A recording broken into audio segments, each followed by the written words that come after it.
Salam uşaqlar, bugün Güvən Nəşriyyatı 2026-cı il nəşrindən, yəni son nəşrindən coğrafiya elmi inkişafı və sahələri, səyyahlar və tədqiqatçılar mövzusundan test tapşırıqlarına baxacağıq. Burada 95 test tapşırığı var, onlara baxacağıq. Başlayırıq birinci sualla. Hansı səyyah böyük coğrafi kəşflər dövrünün səyyahı deyil? Böyük coğrafi kəşflər dövrü 15-17-ci əsrləri əhatə edir. Biz burada 15-17-ci əsrdə yaşamamış səyyahı seçəcəyik. Vasco da Gama 1498-ci ildə Hindistana dəniz yolunu kəşf edib. O, böyük coğrafi kəşflər dövrünə aiddir. Fernand Magellan 1519-1522-ci illər dünya səyahəti həyata keçirib. O da böyük coğrafi kəşflər dövrüdür. Amerigo Vespucci Amerikanın kəşfində rol olmuş səyyahlardandır. Amerikanın yeni bir ərazi olduğunu demiş insandır. O da böyük coğrafi kəşflər dövrünə düşür. Christopher Columb da Amerikanı kəşf eləmiş şəxsdir. 1492-ci ildə elə böyük coğrafi kəşflər onun adı ilə bağlıdır. Yəni onun səyahəti ilə başlayır. Marco Polo isə 13-cü əsrdə yaşamış İtalyan səyyahdır. İpək yolunun öyrənilməsində böyük xidmətləri olub. O, orta əsrlər dövrünə düşür. Avropadan Hindistana gedən dəniz yolunu 1498-ci ildə Vasco da Gama Portuqaliyalı səyyah kəşf edib. James Cook Avstraliyadır. Elcano dünya səyahətidir. Magellanla birlikdə Kolumb Amerika, Leif Erikson isə Vikinglərin başçılığı ilə Qrenlandiyaya getmişdi. Yəni Amerikaya ilk dəfə gedənlərdən. Aşağıdakılardan hansını Claude Ptolemeyin dünya xəritəsinə aid etmək olmaz? Ptolomey Eratosfendən sonra ikinci xəritə hazırlayan şəxsdir. Orada Avropa, Asiya, Afrika göstərilmişdi və ilk dəfə paralel meridianlardan istifadə olunmuşdu onun xəritəsində. Paralellər var idi, meridianlar var idi. Elə bunlar olduğu üçün dərəcə toru da var idi. Yer kürəsinin bir hissəsi təsvir olunmuşdu, yəni Avropa, Afrika və Asiya. Yer kürəsi tam təsvir edilmişdi. Bu doğru deyil, çünki həmin vaxtda Amerika, Avstraliya, Antarktida hələ kəşf olunmamışdı. Ptolomey qədim dövrün coğrafiyaçılarındandır. Hacı Zeynalabdin Şirvaninin tədqiq etdiyi ərazilərdən deyil. Hacı Zeynalabdin Şirvani ömrünün 40 ilini səyahətdə keçirmiş Azərbaycanlı səyyahdır. O, Cənub-Şərqi Asiya, Şimali Afrikada, Mərkəzi Asiyada səyahətlərdə olub. Yəni, heç vaxt Şimali Asiyaya və Mərkəzi Afrikaya getməyib. Cavab burada 3-4. Davam edirik. 5-ci sual. Antarktida materikini kəşf etmiş səyyahlar, Rus səyyahlar Bellingshausen və Lazarev Antarktidanı kəşf etmiş səyyahlardır. Yerin coğrafi qütblərini fəth edən səyyahlar isə Şimal coğrafi qütbünü Robert Piri, Cənub coğrafi qütbünü isə Scott və Amundsen kəşf edib. Ona görə burada Scott, Piri və Amundsen variantını seçəcəyik. Hansı səyyah Azərbaycanda olmuşdur? Azərbaycanda olmuş səyyahlar Marco Polo, Afanasi Nikitin, Aleksandr Dumas, Tur Heyerdahl bu kimi səyyahlardır. Yəni Kolumb, Humboldt, Cook bunlar Azərbaycanda olmayıb. Afanasi Nikitin isə Rusiyadan Hindistana gedərkən Azərbaycan ərazisindən də keçib. Ardıcılığı tamamlayın. James Cook Avstraliya materikini kəşf edib. Robert Piri Şimal coğrafi qütbünü kəşf edib. Mikhail Lazarev isə Bellingshausenlə birlikdə Antarktida materikini kəşf edib. Davam edirik 9-cu sualıda. Şimal coğrafi qütbünü fəth edən səyyah bayaq adını çəkdik. Bu Robert Piridir. Hacı Zeynalabdin Şirvanın səyahət etdiyi ərazilərdən deyil. Bunu bayaq da saydıq. Şimali Avropanı orada adını çəkməmişdik. Xəritə sxemində təsvir olunmuş hərəkət istiqaməti gördüyünüz kimi Piriney yarımadasından Afrikanı dolanaraq Hindistana gedir. 1498-də yazıblar bura. Bu, Vasco da Gama'nın Hindistana gedən dəniz yolunu kəşf etdiyi səyahətin xəritəsidir. Yəni, hərəkət yoludur. Davam edirik. Cənub qütbünü kəşf etmiş səyyahlar Scott və Amundsen. Robert Scott və Raul Amundsen Cənub coğrafi qütbünü kəşf etmişlər. Şərqdə ilk dəfə yerdən yerin kiçildilmiş modelini isə Əl-Bruni hazırlayıb. Əl-Bruninin qlobusu dövrümüzə qədər gəlib çıxmasa da, hal-hazırda onun maketi Səmərqənd muzeyində saxlanılır. Qafur Rəşad Mirzəcadənin Azərbaycan coğrafiya elmində ən böyük fəaliyyətlərindən biri, o Azərbaycanda ilk coğrafiya dərsliyinin müəllifidir. Yəni məktəblilər üçün ilk coğrafiya kitabının müəllifidir. İqtisadi coğrafiyanın sahələrindən deyil. İqtisadi coğrafiyanın sahələrini asanlıqla seçmək üçün uşaqlar siz burada insan və pulla bağlı olan şeyi seçməlisiniz. Yəni təbiətlə bağlı olan şeylər, insansız da var olan şeylər, bunlar fiziki coğrafiyadır. Məsələn, torpaq insansız da var. Ə, Bu fiziki coğrafiyadır. Sənaye insansız mümkün deyil. Ona görə bu iqtisadiyyata aiddir. Nəqliyyat insansız mümkün deyil, iqtisadiyyata aiddir. Sosial elə insana aid olan bir şeydir. Məsələn, o deyirlər, Əmək və Əhalinin Sosial Müdafiəsi Naziri orada əhalidən söhbət gedir, sosial məsafə, insanlar arası məsafə və s.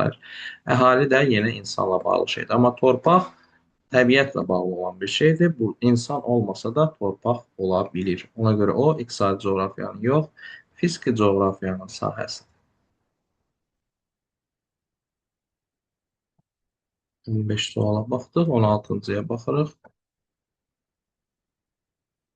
İqtisadi və sosial coğrafiyanın sahəsi deyil, yenə biz burada insanla bağlı olmayan şeyi seçməliyik. Turizm birbaşa insanla bağlıdır, insan olmasa mümkün deyil. Əhali həmçinin kənd təsərrüfatında məşğul olan şəxs insandır.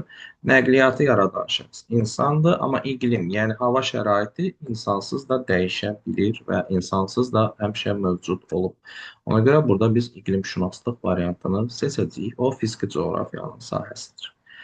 Hansı hadisədən sonra Avropaya bibər, pomidor, kartof, tütün və qarğıdalı kimi bitkilər gətirilib? Bu, Amerikanın kəşfindən sonra baş vermiş hadisədir. Amerikanın yerli bitkilərdir bunlar və Amerikanın kəşfindən sonra bunlar Avropaya gətirildi.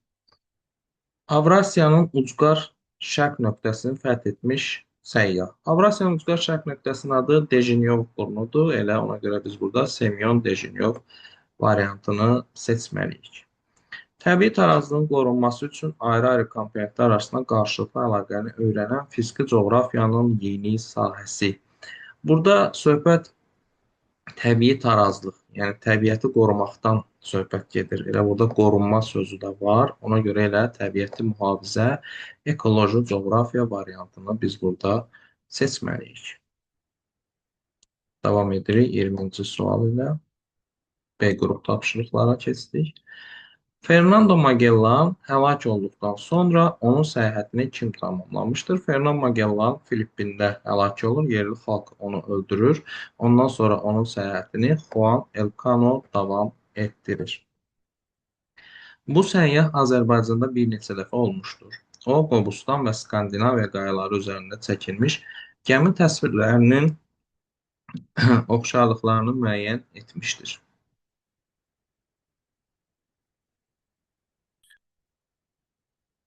Burada söhbət müasir dövrdə, yəni 20-ci əsrdə Azərbaycana gəlmiş Norveçli səyyah Tur Heyerdaldan gedəcək. Ona görə biz burada Tur Heyerdal variantını seçirik. O, Skandinaviyadakı təsvirlərlə Qobustan qayalarındakı təsvirlər arasında bənzərliklər müəyyən etmişdi. Onların bir-birinə oxşadığını demişdi.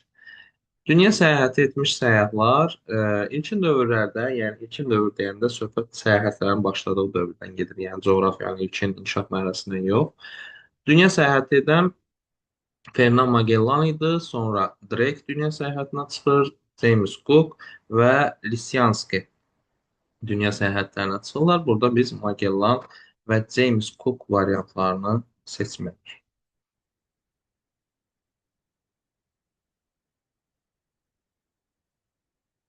Kolumbdan daha əvvəl Amerikada olub, bunlar Vikinglər olublar. Vikinglərin başçısı isə Leif Erikson idi. Eratosferin tərtib etdiyi xəritədə aşağıdakılardan neçəsi təsvir edilib? Eratosferin xəritəsində Afrikanın şimalı, Avropa və Asiya təsvir olunmuşdur. Yəni biz burada Asiya, Afrika, Avropanı seçməliyik. Çünki həmin dövrlərdə hələ Amerika, Antarktida, Avstraliya kəşf olunmamışdı. Ona görə bunlardan üçü təsvir olunmuşdur. Şimali Amerika materikinin öyrənilməsinə xidmətləri olmuş səyyahlar Prjevalski Asiyada tədqiqat aparıb, Yanson Avstraliyada, Marco Polo Avropa və Asiyada, David Livingstone Afrikada tədqiqatlar aparıb, Qama Hindistana dəniz yolunu kəşf edib, Prjevalski yenə Mərkəzi Asiyada olub, Lazarev Antarktidanın kəşfində iştirak edib, Magellan dünya səyahətində olub, indi Amerika ətrafından keçib, amma onu öyrənməyib. Stanley Afrikanın kəşfində, daha doğrusu öyrənilməsində xidmətləri olub. John Cabot Şimali Amerika, Hudson, elə Hudson körfəzi də var Şimali Amerikada, Baffin adası da var, dənizi də var Şimali Amerikada. Ona görə cavab burada D variantıdır. Tasman Avstraliyadır, Qama dedi Hindistan, Magellan da dünya səyahətçisi olub. Azərbaycan ərazisini öyrənmiş səyyahların bayaq adını sadaladım. Afanasi Nikitin, Aleksandr Duma və Tur Heyerdal Azərbaycan ərazisində olmuş səyyahlardır. Scott Cənub coğrafi qütbüdür, Pri Şimal coğrafi qütbüdür, Magellan isə dünya səyahətində.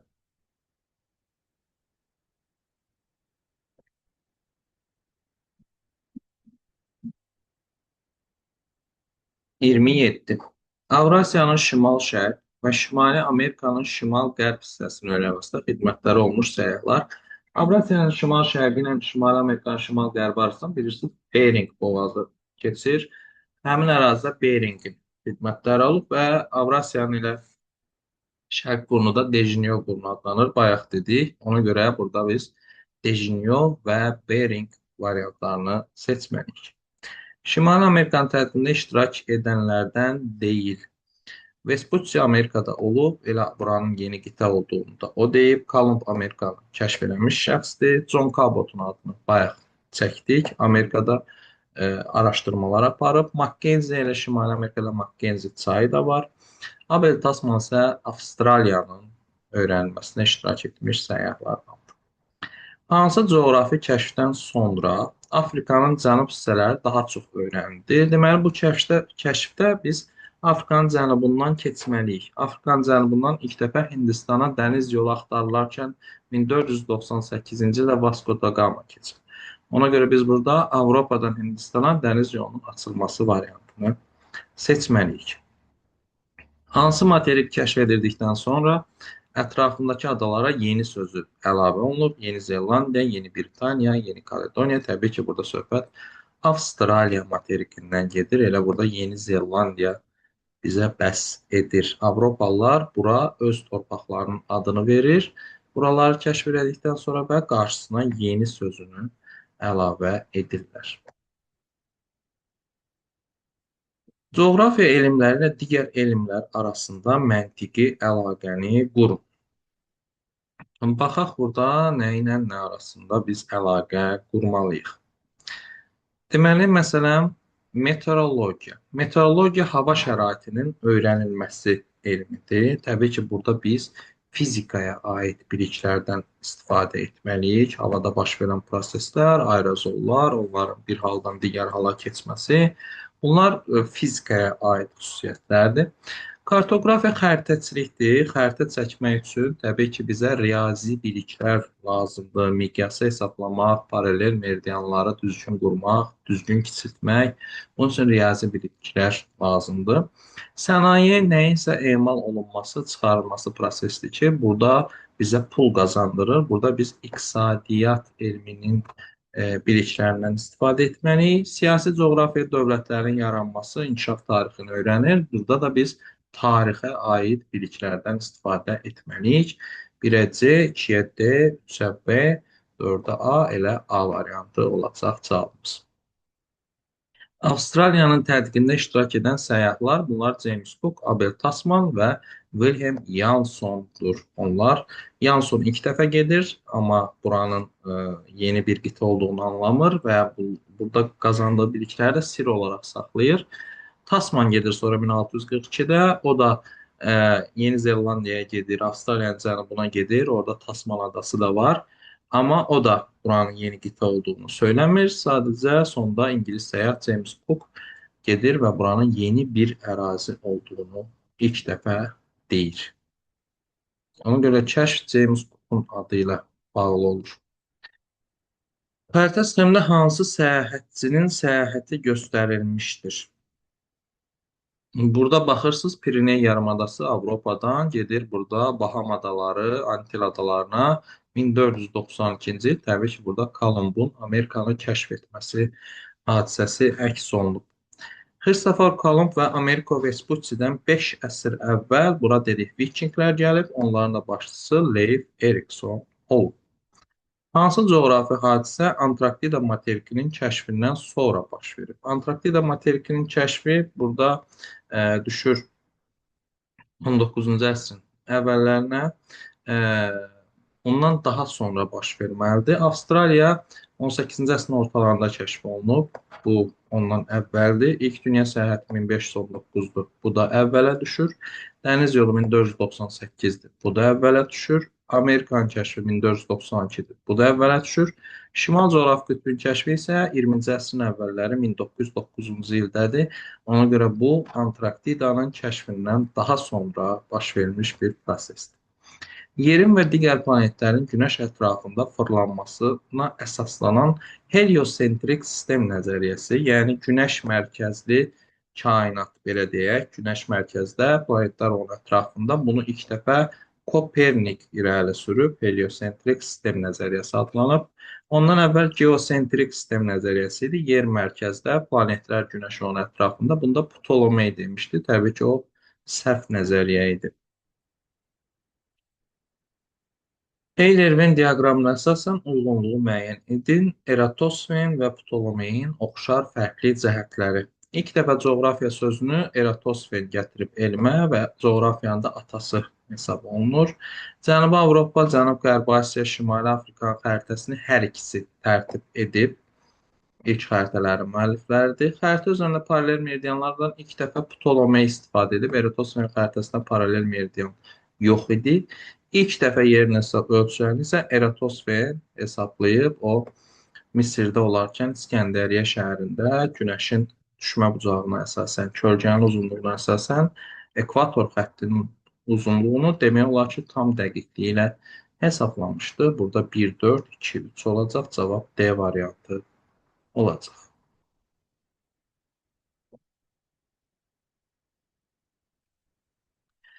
Xəritə sistemindəki hərəkət marşrutlarına əsasən rəqəmlərə müvafiq gələn səyyahlar. Birinci marşrutumuz Avropadan Amerikaya gedir. Bu Kolumbun yoludur. İkinci marşrutumuz Avropadan Hindistana gedir. Bu Vasco da Gama'nın yoludur. Üçüncü marşrutumuz isə Avstraliyanın ətrafında belə dövr eləyir. Bu da Abel Tasmanın yolu olacaq. Cavabımız olur A variantı. Uyğunluğu müəyyən edin.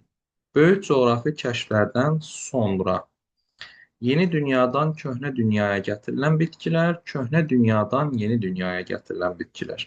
Yəni Amerikadan Avropaya, Avropadan Amerikaya. Amerika yeni dünya idi və Amerikada pomidor, qarğıdalı, kartof, bu kimi yeni bitkilər Avropaya gətirildi. Yəni bunlar yeni dünyadan köhnə dünyaya aparıldı. Birə götürəcəyik. A, B və D variantı. Cavab elə A variantı olacaq. Avropadan Amerikaya isə buğda, kələm, turp kimi bu cür bitkilər aparılmışdır. Davam edirik 40-cı sual ilə. 40-cı sual anı.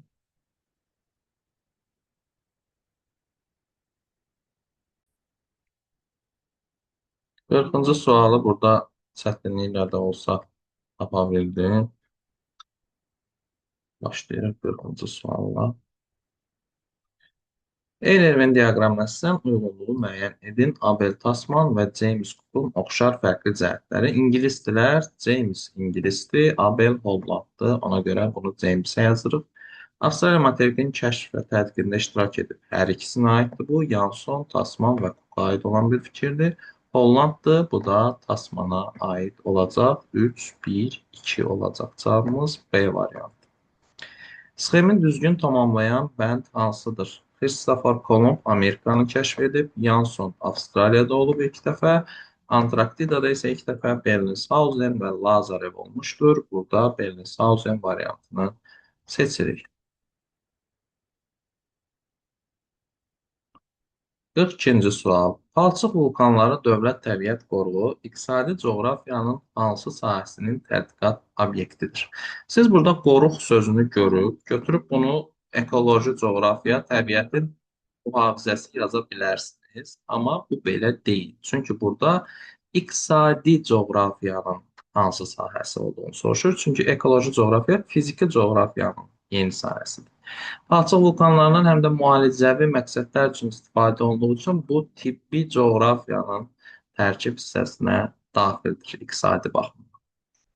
Yerin fırlanmasına aid hesablamalar hansı Azərbaycan aliminə aiddir? Təbii ki, bu Nəsrəddin Tusidir. O rəsədxanada da müşahidələr aparıb, ekvator xəttinin uzunluğunu hesablamağa çalışıb və buna yaxın nəticələr də əldə edə bilib. İqtisadi coğrafiyanın yeni sahələri, ərazi planlaşdırması, şəhər planlaşdırması, coğrafi informasiya sistemləri, bir də tibbi coğrafiya, bu bayaqki sualda da var idi. Digərləri əhali, nəqliyyat, kənd təsərrüfatı sənaye, bunlar köhnə, ənənəvi sahələrdir, həmişə olub. Amma yeni sahələr artıq texnika, texnologiya inkişaf edəndən sonra şəhərlər salınıb, ə, şəhər planlaşdırılması qurulub, ərazi planlaşdırılması qurulub, CIS yaranıb, tibbi coğrafiya yaranıb, rekreasiya coğrafiyası yaranıb. Bunlar yeni sahələr hesab olunurlar. Davam edirik 45-ci sual ilə. Samur Yalama Milli Parkı iqtisadi coğrafiyanın hansı sahəsidir? Parkda neynirlər? Gəzirlər, istirahət edirlər. Bu da təbii ki, turizmdir. Turizmdə iqtisadi coğrafiyanın rekreasiya coğrafiyası bölməsinə aiddir. Rekreasiya insanların istirahətinin təşkil edilməsi deməkdir. Avrasiyanın uzqar şərq hissəsini öyrənməsi artıq üçüncü dəfədir bu sual gəlir. Dejinyo və Bering götürəcəyik. Orada Dejinyo burnu, Bering boğazı elə orada yerləşir. Təbii obyektin və ya hadisənin mənşəyi, yaranması, inkişaf mərhələləri, müasir vəziyyəti, coğrafiya elminin hansı tədqiqat metodu ilə öyrənilir? Bax, mənşəyi, yəni nədən yaranıb, inkişafı, indiki vəziyyəti, bu nədir? Hər hansısa bir şeyin tarixidir. Nəyinsə yaranması, onun inkişaf eləməsi və indiki vəziyyəti, hər hansısa bir şeyin tarixini öyrənirsən. Sən ona görə burada biz tarixi metod variantını seçəcəyik. 48. Klasteri düzgün tamamlayan bəndi müəyyən edin. Böyük coğrafi kəşflər dövründə baş vermiş hadisələr olmalıdır burada. Amerikan kəşfi həmin dövrə düşür. İlk dünya səyahəti həmin dövrə düşür. Hindistan dəniz yolu həmin dövrə düşür. Dünya okeanında ilk dünya səyahəti ilə sübut olunub, yəni onun vahidliyi, bu da həmin dövrə düşür, amma Antarktidanın kəşfi müasir dövrə düşür, çünki 19-cu əsrdə baş verib, böyük coğrafi kəşflər isə 15-17-ci əsrləri əhatə edir. Fiziki coğrafiyanın yeni sahələri riyazi coğrafiya, CIS və təbiəti mühafizə, birini də biz seçməliyik. Torpaq həmişə olub, bu keçmiş ənənəvidir, yeni deyil. İqlim həmişə olub. Su həmişə olub, hidrologiya, geomorfologiya, dağlar, düzənliklər, relyef, bu da həmişə olub, amma landşaftın planlaşdırılması, yəni torpaq örtüyünün öyrənilməsi və onun gələcəyinin necə olacağını planlaşdırılması bu texnika, texnologiya inkişafından sonra baş verib, bu yeni sahə hesab olunur. Fiziki coğrafiyanın yeni sahəsi, yenə burada yeni seçməliyik. Yer həmişə olub, hava həmişə olub, dağ düzənlik həmişə olub, su həmişə olub. Amma ekoloji coğrafiya, təbiətin çirklənməsinin öyrənilməsi və təbiətin mühafizə olunması bu artıq yeni bir prosesdir. Bu yeni sahə hesab olunur.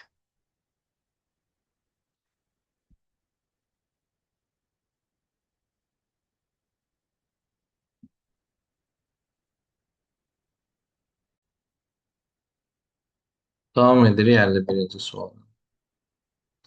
İqtisadi coğrafiyanın yeni sahəsini müəyyən edin. Sənaye keçmiş bir prosesdir. Həmişə hasilat var idi. Kənd təsərrüfatı da çox qədimdir. Nəqliyyat da tarixən olub həmişə. Demək olar ki, əhali də həmişə olduğu üçün biz burada təbii ki, CIS variantını seçməliyik. Coğrafi informasiya sistemləri yüksək texnika və texnologiya əsaslanır. CIS-i amma təkcə iqtisadiyyaya yox, həm də fizikaya da götürmək olar. Yəni hər ikisinin əslində yeni sahəsidir CIS. C qrup test tapşırıqlarına keçirik. Nə üçün Avropalılar Hindistanı qərbdə axtarırdılar? Çünki dünyanın kürə formasında olduğuna inanırdılar. Belə bir variant varmı?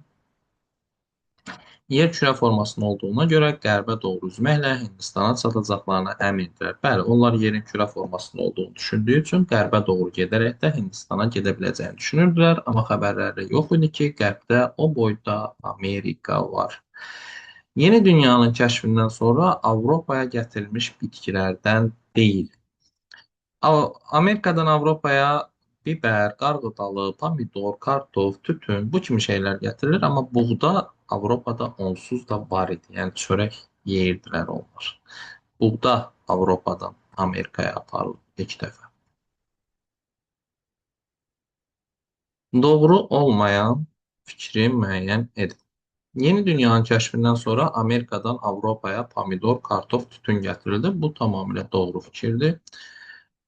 İspanlar və Portuqallar Amerikanın mərkəzi və cənub hissələrini, İngilis və fransızlar isə şimal hissələrini öyrənərək mənimsədilər. Bəli, müasir dövrdə də məsələn Latın Amerika xalqları İspan, Portuqal dilində danışır, yəni mərkəzi və cənubi Amerika. Amma Şimali Amerika xalqları daha çox İngilis, fransız dillərində danışırlar. Amerika, Kanadadır. Bu doğru fikir. Avropalılar onlara məlum olan Avropa, Asiya və Şimali Afrikanı köhnə dünya adlandırdılar. Bəli, Amerikanı isə yeni dünya adlandırdılar. Yeni dünyanın kəşfi dəniz ticarət yollarının genişlənməsinə səbəb oldu. Təbii ki, yeni bir əraziyə getməyə başladılar. Yeni dünyanın kəşfi İspansaya Fernando Magellan'ın yox, Christopher Columbus'un adı ilə bağlıdır. Bu yanlışdır. Yeni dünyanın kəşfindən sonra baş verən hadisələrdən deyil. Yəni 1492-ci ildən sonra baş verən hadisələrdən deyil. Yeni dünyadan köhnə dünyaya kartof, pomidor, qarğıdalı gətirildi. Bunu bayaqdan 5 dəfə demişik. Bu doğrudur. Avropalılar bu əraziləri istismar etməklə təbii sərvətini daşıdılar. Bəli, bu da doğrudur. Ticarət yolları tədricən Aralıq dənizi hüdudlarından çıxaraq daha geniş əraziyə getdi. Bəli, əvvəl yalnız Aralıq dənizindən Afrika, Asiya, Avropa arası ticarət gedirdi, amma artıq Amerikaya, Atlantik okeana çıxdılar. Yeni torpaqları Avropalılar müstəmləkəyə, bəli, özlərindən asılı vəziyyətə çevirdilər, müstəmləkəyə çevirdilər. Avropadan Hindistana gedən dəniz yolunun axtarılmasına maraq etdi. Xeyr, əslində maraq daha da artdı, çünki Hindistan əvəzinə gedib Amerikaya çıxmışdılar. Həm də Hindistana dəniz yolu Amerikanın kəşfindən daha sonra baş vermiş bir prosesdir. Ona görə cavab burada E variantı olacaq. Bakıxanovun əsərləri, Qəribə kəşflər, Kainatın sirləri və Gülüstan-i-İrəmə aid xüsusiyyətlər.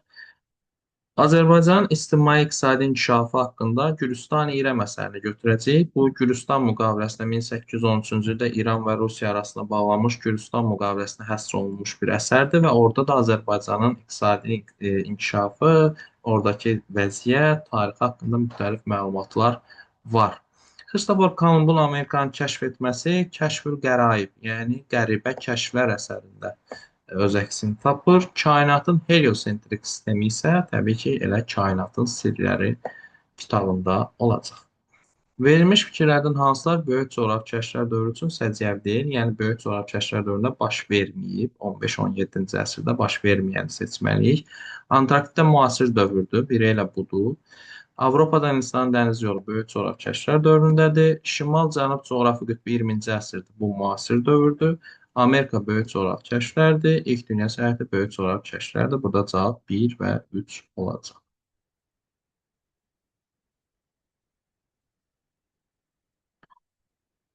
Demək, buydu adı. Kolumb, Magellan və Qamaya aid fikirlər. Qərb istiqamətinə üzərək Hindistana dəniz yolunu axtarmaq məqsədi ilə səyahətə çıxıb. Biz bunu həm Kolumba, həm Magellana götürəcəyik. Niyə? Çünki Magellan dünya səyahəti eləsə də, əslində onun əsas məqsədi Hindistana gedən dəniz yolunu tapmaq idi. Amma Qama şərqə doğru üzüb bunu tapmışdı. Magellan deyirdi ki, mən dünya kürədirsə onu qərbə doğru da üzüb taparam. Kolumb kimi düşünürdü o da. Amma o da gedib Hindistana çıxa bilmir. Filippində onu öldürürlər. Yəni burada söhbət məqsəddən gedirsə, getməkdən yox. Məqsəddən gedirsə həm Kolumb, həm Magellana götürəcəyik. Getmək olsaydı üzü şərqə doğru Qama gedib yalnız. Böyük coğrafi kəşflər dövrünün səyyahıdır üçü də. Bunu ortaya 5-ə götürəcəyik. Amerikanı kəşf edib Kolumb, bunu 1-ə götürəcəyik. Onun ekspedisiyası ilk dünya səyahətini edib Magellanın ekspedisiyasından söhbət gedir. Bunu 3-ə götürəcəyik. Afrikanda olaraq Hindistan dəniz yolunu Vasco da Gama kəşf edib. Bunu 7-yə götürəcəyik. Onun ekspedisiyası Hind okeanında üzüb. Hind okeanında Gama ilə Magellan ekspedisiyası üzüb. Magellan ümumiyyətlə dünya səyahəti edib. Bütün okeanlardan, şimal buzuldan başqa keçib. Gama da Hindistana getdiyi üçün Hind okeanından keçib. Kolumb isə yalnız Atlantik okeanda Amerikaya qədər gedə bilib. Bunu həm Magellan, həm Gamaya götürəcəyik. F. Ekspedisiyası yazıb. Özü yazsaydı Magellan Hind okeanında olmayıb. Çünki onu Filippində öldürürlər. Amma ekspedisiyası Hind okeanından keçir. Kəşfini 15-ci əsrin sonlarında edib. Bu da 1492-də Kolumbun Amerikanın kəşfi və 1498-də Qamanın Hindistana dəniz yolunu kəşfindən söhbət gedir. Bunu da Qama və Kolumba götürəcəyik. Çünki Magellan ümumiyyətlə 16-cı əsrdə 1519-da səyahətə başlayıb. 1-ə C, 2-A, 3-ə D, 4-ə G, 5-ə B, 6-ya F, 7-yə Y. Cavab A variantı.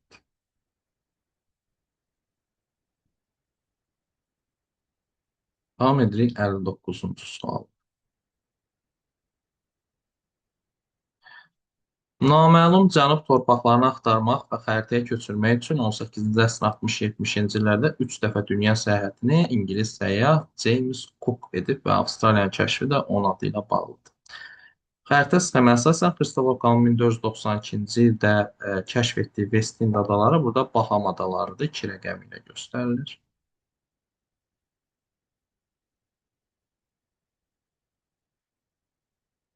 Eyler Venn diaqramına əsasən uyğunluğu müəyyən edin. Vasco da Gama və Kristofer Kolumbun oxşar fərqli cəhətləri. Hindistana dəniz yolunun kəşfi üçün səfərə çıxıb, bu hər ikisinə aiddir.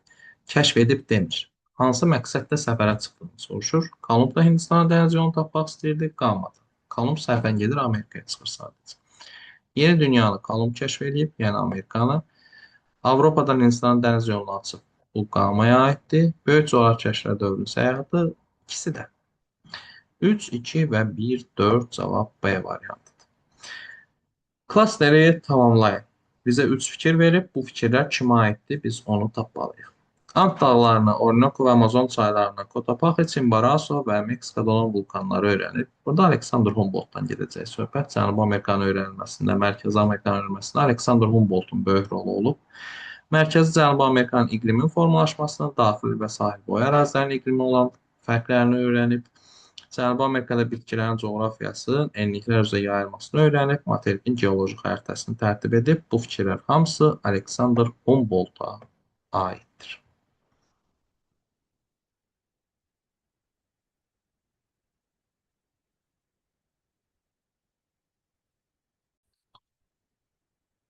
63-cü suala davam edirik. Xronoloji ardıcıllığı müəyyən edin.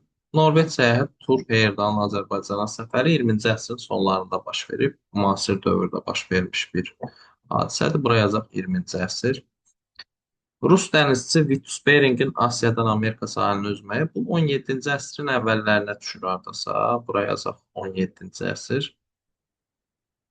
Leif Erikson Amerikanın şimal-şərq hissələrinin səyahəti bu Kolumbdan 5 əsr əvvəl olub, yəni 10-cu əsrdə baş vermiş bir prosesdir.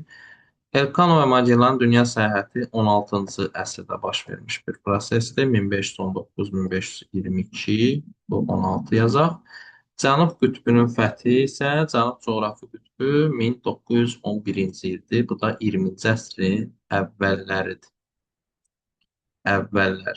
Bu 20-ci əsrin sonu idi, Tureyerdal. Bu isə əvvəllərdir. İndi xronoloji ardıcıllıq qədimdən cavana 1-ci Erikson 3, sonra 16-cı əsr Elkano və Magellan 4, sonra Vitusberg 17-ci əsr 2, sonra 20-ci əsrin əvvəlləri 5, sonra da 20-ci əsrin sonları 1, cavab olur C variantı. Eyler-Venn diaqramı təhlil edərək işarələnmiş sahələrə uyğun gələn adlar. Deməli, sol tərəfdə Polo, Yanson, Bering yazılıb, sağ tərəfdə Mercator, Waldseemüller və Elbruni yazılıb. Polo, Yanson, Bering bunlar səyyah olublar. Mercator, Waldseemüller, Elbruni isə bunlar kartoqraf olublar, xəritə və qlobus hazırlayıblar. İndi biz ortaya elə bir adam yazmalıyıq ki, həm səyyah olsun, həm də kartoqraflıqla məşğul olsun. Yəni, həm xəritə çəksin, həm səyahət eləsin. Magellan xəritə çəkməyib. Robert Scott xəritə çəkməyib. Bunları biz burada avtomatik atırıq. Piri rəis həm Atlantik okeanı tədqiq edib, həm də Atlantik okeanın xəritəsini tərtib edib. Ona görə Piri Reisi burada götürürük. Martin Behaim həm səyyah olub, həm də yer alması dediyimiz dövrümüzə gəlib çatan ən qədim qlobusun müəllifidir. Ona görə burada cavab 2 və 4 olacaq.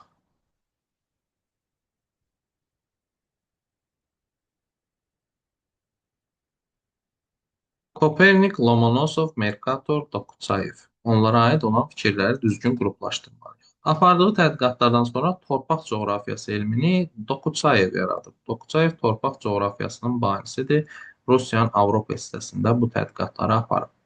Tərtib edilmiş xəritələrdən toplu halında atlası hazırlayıb. Bu Mercatora aiddir.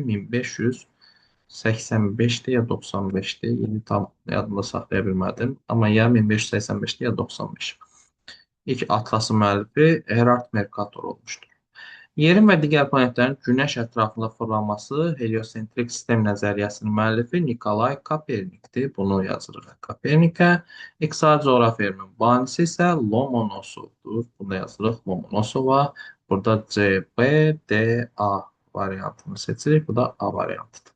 Xronoloji ardıcıllıq. Magellan Dünya Səyahəti 1519. Kolumbun Amerikanı kəşfi 1492. Qalmanın Hindistana səyahəti 1498. Ən birinci Kolumbdur, sonra Qalmadır, sonra Magellandır. 2-3-1 variantı, B variantı. Əhalinin həyat səviyyəsinin yüksəldilməsi, xidmət obyektlərinin ərazi üzrə təşkilini öyrənir. Əhalinin həyat səviyyəsindən burada söhbət gedirsə, bu sosial coğrafiyadır. Elə məsələn, müasir dövrdə də bayaq adını çəkdim, Əmək və Əhalinin Sosial Müdafiəsi Naziri. Yəni əhalinin həyat səviyyəsinə nəzarət edən bir şey sosial sözü ilə olmalıdır. Davam edirik 68-ci sual. Bizə burada tədqiqat metodları verib, ona uyğun biz variantları qarşısına qoymalıyıq. Müşahidə məntəqəsi çöl tədqiqatlarını yaradır. Gedirlər bir məntəqə qururlar, başlayırlar həmin ərazidə tədqiqatlar aparmağa. Təsərrüfat yerləşməsinin müəyyən vaxt ərzində hər hansısa bir zaman keçir, yəni tarix dəyişirsə, biz burada tarixi metoddan istifadə etməliyik. Kosmik tədqiqatların köməyi ilə xəritələr bu artıq müasir ən son metod. Bu CIST təbii ki, coğrafi informasiya sistemləri. İnsanın təbiətə təsirinin nəticələri, yəni bunu eləsən filan şey olacaq nəticəsinin müəyyən edilməsi. Bu proqnoz verməkdir. Bu da coğrafi proqnozlaşdırma metodu olacaq. B, C, A, D. Cavab olur B variantı. Xronoloji ardıcıllığı müəyyən edin. İlk dünya səyahəti 1519, Amerikan kəşfi 1492, Hindistan dəniz yolu 1498, Antarktidanın kəşfi 19-cu əsrin əvvəlləri, Avstraliyanın kəşfi 18-ci əsrin ortaları. Ən birinci Amerikan kəşfidir 1492 ilə 2-ni qoyuruq qabağa. Ən sona Antarktidanın kəşfini qoyuruq 19-cu əsrin əvvəlləri, 4-ü qoyuruq arxaya, cavab onsuz da çıxır. Birinci Amerika, sonra Hindistan, sonra dünya səyahəti, sonra Avstraliya, sonra isə Antarktida kəşf olunur.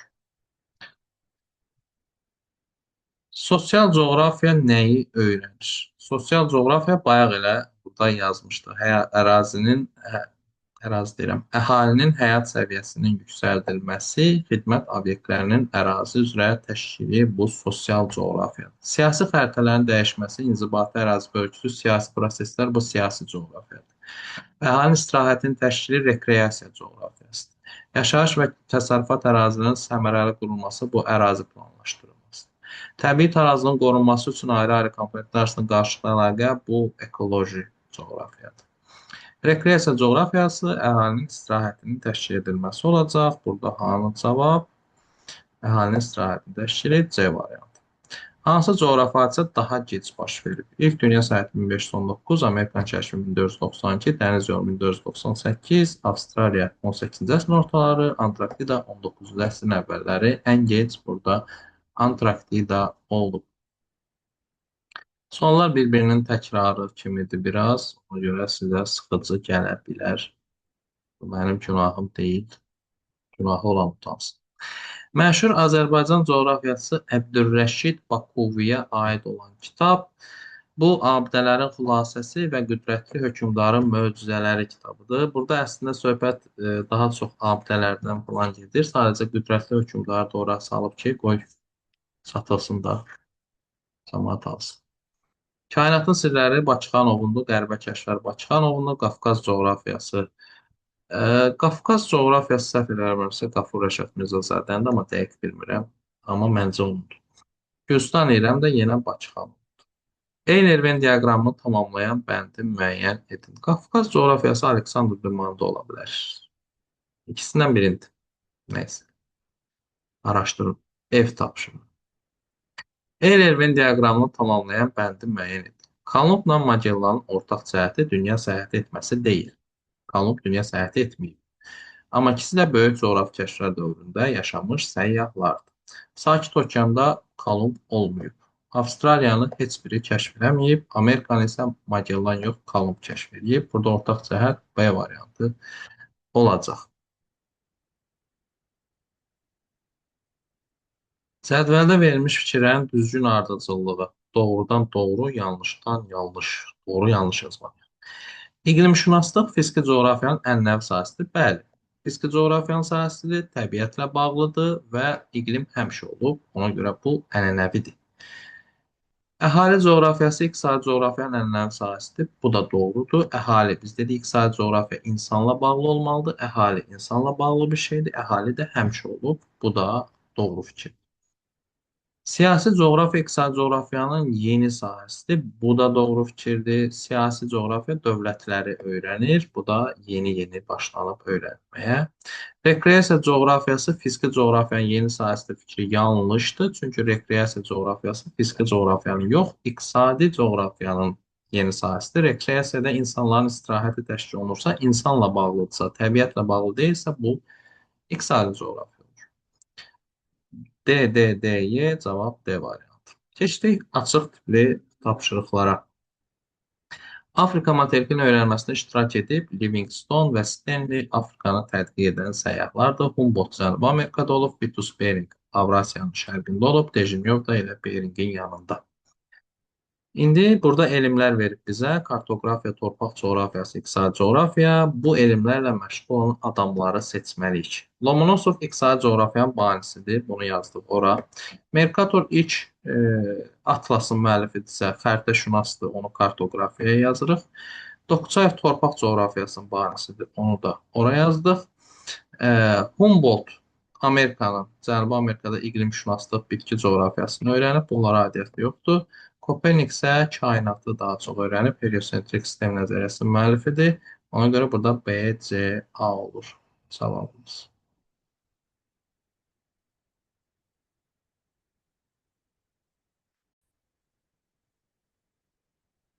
Davam edirik gənclər.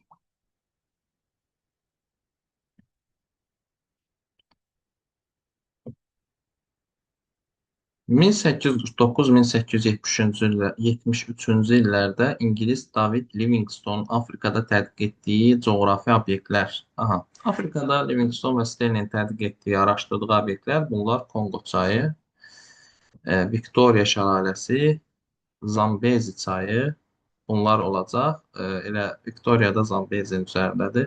Əslində biz burada Nyasa gölünü də götürə bilərik, düşünürüm. Amma Nyasa ondan aşağıdır. Məncə Nyasa da götürə bilərik. Burada məncə 4 cavab çıxacaq. Xəritəyə əsasən yeni dünyaya aid olan ərazi. Yeni dünya Amerikaydısa, burada 2 və 3 təbii ki. Çünki Afrika, Avropa, Asiya bunlar köhnə dünyaydı. Yeni dünyadan köhnə dünyaya gətirilən məhsullar bunlar qarğıdalı, kartof və pomidor və biber. 4 dənə. Burada da 4 cavab götürəcəyik. Buğday ilə kələm isə köhnədən yeniyə aparılmışdır.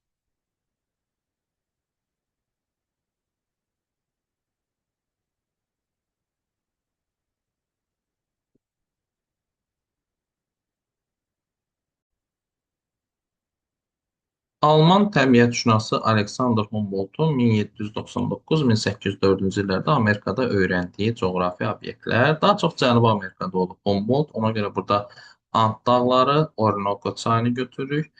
Böyük göllər Şimali Amerikadadır, bunu çıxırıq. Patagoniya Cənubi Amerikanın çox cənubundadır. Burada getməyib Humboldt. Mərkəzi Amerikada olub, həmin əraziləri öyrənib, bunu götürürük. Humboldtun Braziliya yaylasında olduğu haqqında bir məlumat yoxdur. Böyük ehtimalla Braziliya yaylasında olub, amma orada araşdırmalar aparması, nəsə öyrənməsi haqqında bir məlumat yoxdur. Ona görə onu götürmürəm. Cavab 1, 2, 3 olaraq götürürəm. Yerin maqnit qütbləri hansı tədqiqatçılar tərəfindən aşkar olunub? Bunlar qohum olan John Ross və James Ross. Biri şimal, biri cənub maqnit qütbünü müvafiq olaraq kəşf ediblər, aşkarlayıblar. Amundsen Scott cənub coğrafi qütbüdür, Lazer isə Antarktida materikidir. Amerikanın kəşfi Kolumb, Antarktidanın kəşfi Bellingshausen və Lazarev hər ikisi. Hindistana dəniz yolu Qama. Tasmanı heç götürmürük, o Avstraliyadır. Böyük coğrafi kəşflər dövrünün səyyahlarından deyil. Yəni 15-17-ci əsr səyyahı olmasın. Burada biz götürəcəyik Alexander Humboldt'u, müasir dövrdür. Götürəcəyik Stanley-ni, müasir dövr səyyahıdır. Qama böyük coğrafi kəşflərdir. Juan Elcano böyük coğrafi kəşflərdir. Vespucci coğrafi kəşflərdir. Vitus Beringin səyahəti 17-ci əsrin əvvəlləri yazılır. Və biz 17-ci əsrin əvvəllərini əslində böyük coğrafi kəşflərə aid edirik. Amma böyük ehtimalla Vitus Beringi burada götürməyiblər. Yəni müasir dövrün səyyahı kimi götürüblər. Çünki böyük coğrafi kəşflər hissədə onun adı yoxdur. Bunu araşdırmaq lazımdır. Bir saniyə gözləyin. Baxaq Vitusu bura götürürlər yoxsa yox.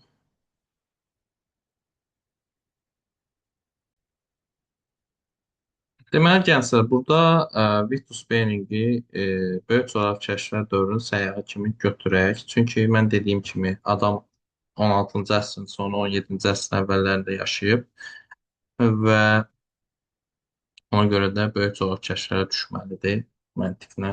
Ona görə bunu götürmürəm.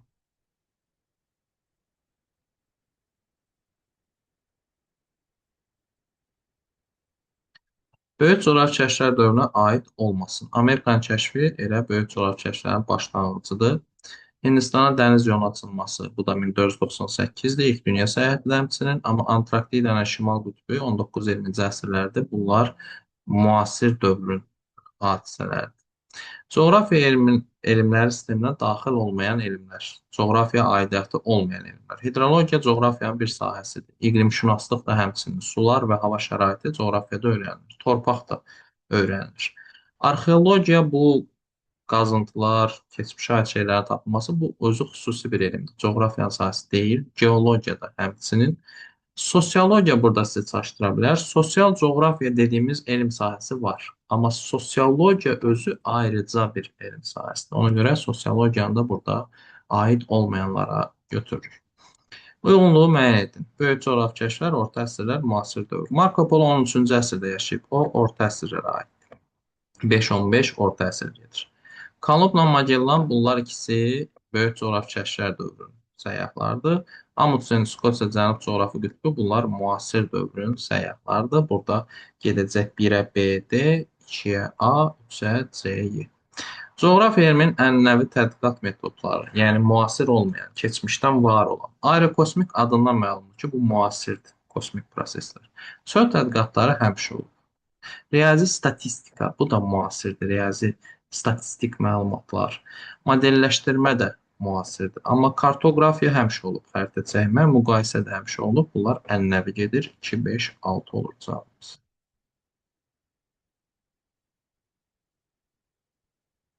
Coğrafiya elminin müasir tədqiqat metodları. Burada da onun əksini seçəcəyik. Aerokosmik, riyazi statistik və coğrafi modelləşmə.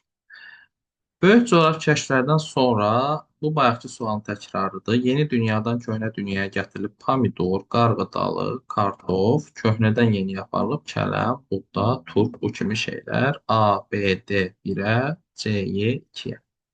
Antarktidanı kəşf edib burada Bellingshausenlə Lazarev, Cənub coğrafi qütbünü kəşf edib Skotland Amundsen. Cook isə Avstraliyanın kəşfində iştirak edib. Son vərəqə keçirik. 4 sualımız var burada. Bakıxanovun əsərləri, bu da təkrar sualdır. Azərbaycanın ictimai-iqtisadi tarixi, Gürcüstan İrəmdir. Bayaq dedik, Gürcüstan müqaviləsindən sonra olub. Amerikanın kəşfi qəribə kəşflərdir. Ee, Rusların Antarktida materikini kəşf etməsi, bu belə bir şey. Məncə qəribə kəşflərdə bu yoxdur. Çünki bu haqda heç nə yazılmır. Yerin daxili quruluşu da kainatın sirləri ola bilər. Burada həm heliosentrik nəzəriyyə falan da var. Ə, amma Rusların Antarktida materikini kəşf etməsi bu kitabda belə bir şey yoxdur. Əgər bu qəribə kəşflər də varsa da belə kitabda belə bir şey yoxdur. Kolumbun yeni dünyanın kəşfindən sonra baş vermişdir. Yəni 1492-dən sonra olub. Avstraliya bəli, müasir dövrdə sonra olub. İlk dünya səyahəti 1519-da sonra olub. Hindistana dəniz yolu 1498-də sonra olub. İlk dəfə kartof, pomidor kəşfdən sonra gətirilib. Bu da doğrudur. Leif Erikson 10-cu əsrdə əvvəl olub. Əbu Reyhan Bruni 11-ci əsrdə yaşayıb. O da əvvəl olub. Cavab 1, 2, 3, 4-dür burada.